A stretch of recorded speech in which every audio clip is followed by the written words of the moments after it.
to the EPSA podcast. The EPSA podcast provides convenient access to information on various EPSA events and opportunities, plus topics from different pharmacy fields that can impact us, the pharmacy students. This podcast series seeks to bring education and awareness that pharmacy students and future pharmacists need to provide the best care. Join us as we fuel our passion for pharmacy, one conversation at a time.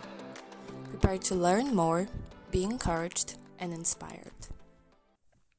Irish Pharmaceutical Student Association is the winner of the Meet Me Fair presentation, which took place during the online autumn assembly. Our today's guests are members of IPSA, Aoife Huthorst and Conor Walsh. Hello guys, first of all, congrats on winning the Meet Me Fair presentation. Please introduce yourselves. Hello, so thank you so much for having us on the EPSA podcast. We're both really excited to be here after winning it by the Meet Me Fair presentation, and I'm still very embarrassed about me and Conor's dancing during that, so I'm glad that it came to a good result.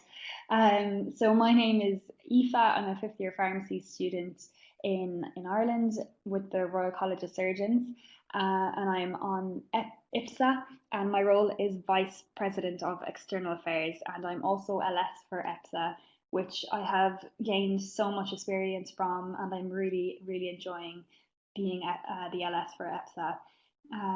And I'm excited for the rest of the year and the year ahead as well. Hello, my name is Conor Walsh. I'm also a fifth year pharmacy student from Ireland, but I study in Trinity College in Dublin. And this year I'm the president of the Irish Pharmaceutical Students Association. So I'm very excited. And like Aoife said, we're overjoyed to be here. We can't wait to sort of share a bit more about IPSA with all the EPSA podcast listeners. We're also very excited to have you here. So IPSA is being really active in advocacy. What are your main projects or initiatives in this area? Yeah, so a big part of IPSA is our advocacy for the students of pharmacy in Ireland. We last year had a very successful campaign about student fees, where student fees and the payment of students for being on placement, it was actually ruled when the new MPharm programme came into effect that the students who were on placement would be not allowed to be paid. So we took that up in conjunction with the Union of Students in Ireland, and we held a protest where we marched on the streets in our white coats, and we brought our proposal to the Pharmaceutical Society of Ireland, and it was successful, and they removed the ban on placements being paid for pharmacy students in Ireland.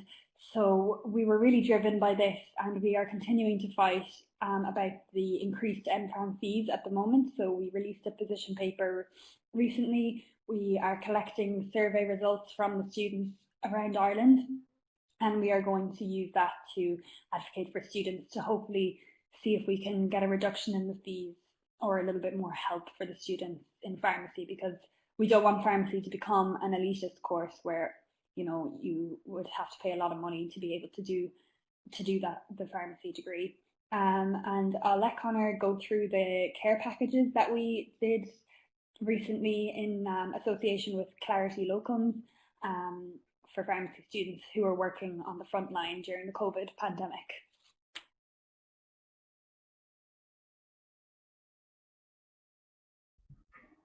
Perfect. So like Aoife said, a lot of what we try to do with IPSA is to act as a liaison between the pharmacy students and between some of the main bodies in Ireland.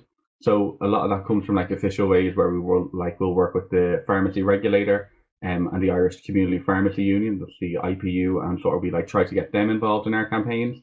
But we also work with more sort of private bodies. So Clarity Locums, like Aoife mentioned, they're one of the biggest pharmacy contractors in Ireland. So they fill locum positions, and they also fill full-time fixed permanent positions, and they're quite a big recruiter.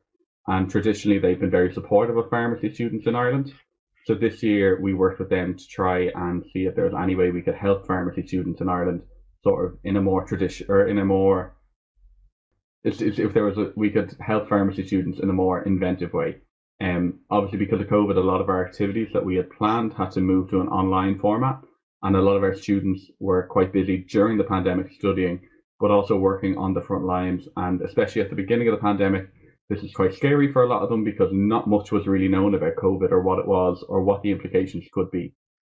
So just in the last month, we met with Clarity Locums online and we had a discussion and we decided to send out a care package. So it's under a campaign we're running called hashtag IPSA Cares. And basically it's got two purposes. One, it's to sort of say thank you to any students that may have been working on the front line during the pandemic and feel that they might be getting a bit sort of run down or a bit of burnt out. But it's also to raise awareness and to encourage people to check in on the mental health of their friends and their patients and their co-workers. So the packs we've very kindly sponsored by Clarity Locums, they've been put together and they're currently being sent out to students all around the country. And the idea of the pack is that the pack should provide you with the activities and the content to sort of bring a bit of self-care into your life. So especially if you've been working long hours, you've been on the front line, you've been full of masks and hand sanitizer and sort of trying to go between with your patients and your colleagues, it can be quite overwhelming. And if you just study on top of that, it can mean quite a lot. So what we've done is we've put together a little pack where hopefully people can use the pack in the evening, relax, have a little treat of chocolates and tea. And we've put some very sort of helpful resources in there about checking in on people, maybe if their mental health might not be in the best condition, how to look after your own mental health and how you can sort of prevent a mental health deterioration through proactively engaging in practices that sort of make you feel a bit better. And also in those little packs, they went out a little handwritten note from the IPSA team, basically saying that we're very thankful for all the work pharmacy students are doing at the moment and that we really hope that they're able to take care of themselves. So that was quite a new campaign for us this year, and we're very excited to see how students react when they get the packages. And we're hoping not only will it help them feel a bit more appreciated, but it might stir up a bit of positive conversation around mental health issues, which is it's quite a big issue at the moment, especially in Ireland. And there's a lot of talk because there's not necessarily the funding committed to it that a lot of people think there should be. So we're hoping that this might spark some interest in that as well, and sort of encourage people to check in on their friends, check in on their colleagues, and make sure everybody's keeping okay in what is quite arguably a hard time for people. And I might just interject as well that unfortunately the tea bags that are going out to the students are not the best tea in Ireland. Barry's tea, they're Lion's tea, which in my opinion are the, I don't know if people remember from the Meet Me Fair, but they're the less preferred brand of tea in Ireland.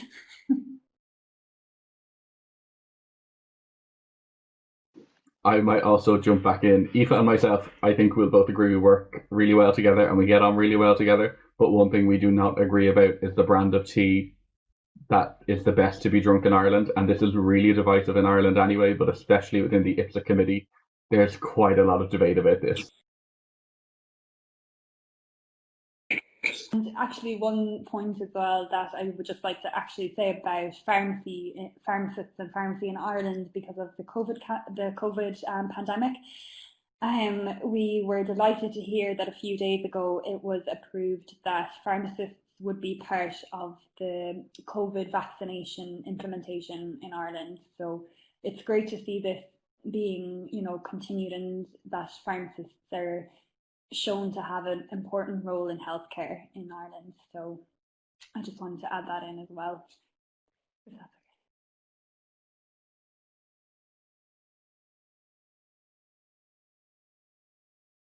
okay. Okay, so before we'll go further along, I'll have a question to one of your previous answers because the listeners might not know.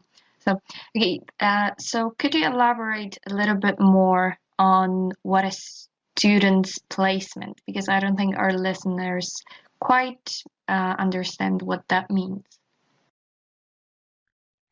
Oh yeah, sorry. So the student placement is the placement that pharmacy students, when they're in second year, fourth year and the fifth year of pharmacy, we have to undertake placement for a number of weeks or months in different sectors of the pharmacy career. So there's community pharmacy, hospital pharmacy, and industry like of pharmaceuticals, and also role emerging practices. So the students would be working in fourth year. We complete semester one, which is solely placement, where we are working and learning as students on the job. And then in fifth year, where me and Connor are about to start in January, our fifth year placement, which goes from January to August.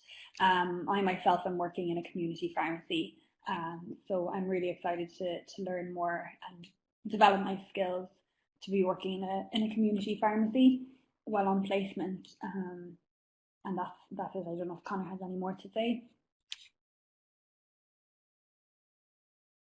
No, I think Eva, you captured it all perfectly there. I think it might be interesting to note. So recently there was a change in the pharmacy curriculum in Ireland, and it's kind of to do with the placement. So it used to be a 4+1 program, they used to call it. So you do your 4 years in college, and then you'd have a full year out on a placement. And you used to be able to split it between two placements, but like traditionally you'd do it in one setting. So in one community pharmacy or one hospital pharmacy for the entire year. And then a few years ago, they changed the way they ran the placement. So, like Aoife said, there's loads of smaller placements throughout the program. So you have a 2 week placement when you'd be in your second year, and to sort of introduce you to what it might be like to actually work in a pharmacy if it's not something you've done before. And your 4 month placement in fourth year gives you opportunity to sort of explore more settings that you might maybe not have known existed, or that you wouldn't have a chance to work in previously if you weren't a pharmacy student. And then your fifth year placement is your sort of your big placement, as everybody refers to it. It's your final chance to sort of pull all your skills together before you sit the pharmacy registration exam. But the placements, they've been quite a bone of contention in Ireland, because a lot of times they haven't been fairly paid, or they haven't been paid at all. So that was, like Aoife said earlier, a lot of work that IPSA did in the last few years was to try to address that. Yeah, and to give an example of some of the interesting placements that you can go on to in fourth year as a result of the new master's program, is that I had the opportunity to be in a role emerging practice placement, where I worked within the HSC in the addiction clinic centres. So I was doing practical work in those centres, and then on different days I would be in the offices of the HSC addiction clinics, and I would be working on public campaigns, different things such as like overdose awareness, and making posters and leaflets that would go into the centres. So I find that really cool. I think Connor as well had a very interesting, different sort of placement. Yeah, so like Aoife, I was in the role emerging practice sector, and I was working with the pharmaceutical consulting company, which meant I got to sort of see loads of different bits and pieces. And I got to touch on loads of different areas, but it was a real eye opener to what a pharmacy degree can do for you and what you can do with it.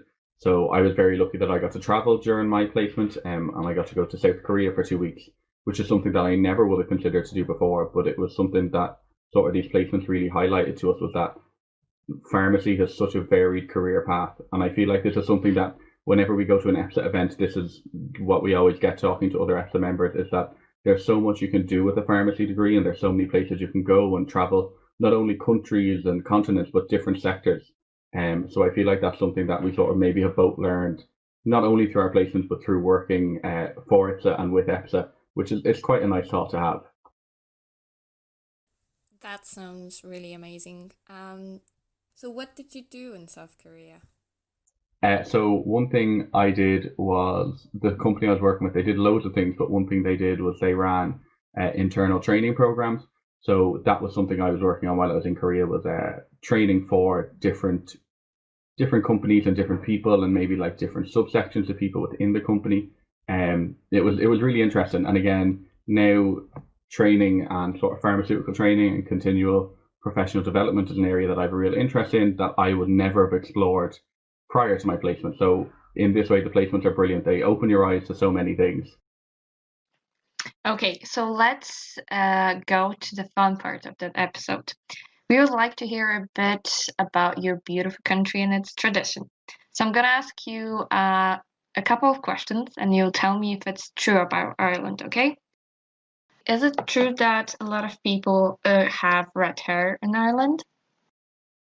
So this is actually a common enough, I think, misconception about Irish people is that they have red hair, but I actually went to sort of look it up for this episode because I don't really know actually a lot of people with red hair, but it's actually, according to some studies, only 10% of Irish people have red hair.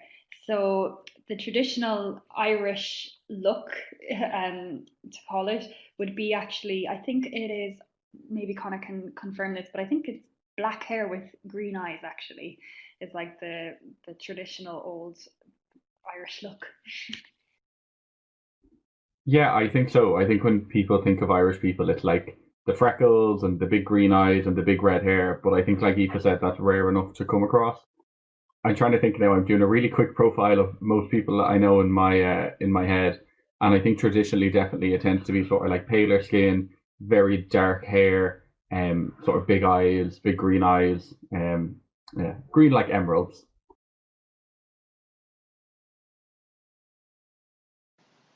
So, what are other traditions or interesting facts about Ireland that you can tell us?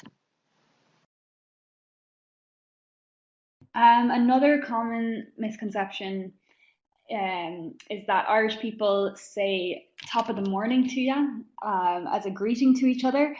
I can confirm now, and I would like this to be widely known, that no Irish person has ever said this. It's I don't know where it came from, but we just say hello.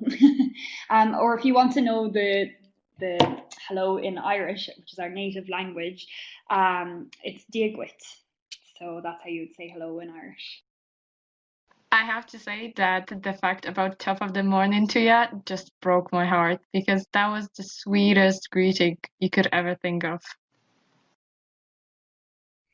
Yes, I know. I think I don't really know where it came from. I mean, I sort of wish we said it, um, but I just have never met an Irish person to say it, and we just don't understand where it came from. But it's cute. It's nice. I guess, with the leprechauns and stuff for St. Patrick's Day, people like to come over and they would say that to each other. So it's a nice little piece for if you meet an Irish person, you always say it to them, and then they'll know for sure that you've heard of Ireland.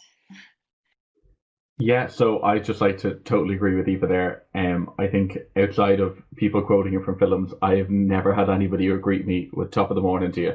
But it is quite sweet. Maybe that's something we could bring back. Maybe that's a little tradition we could start ourselves. You could definitely greet me with that saying. Okay, so many thanks to Evie and Connor for their time and sharing IPSA initiatives with us. It was also a pleasure to get to know an Irish characters. To you, our listeners, thank you for listening and stay tuned for the next episode. Thank you. Thank you so much.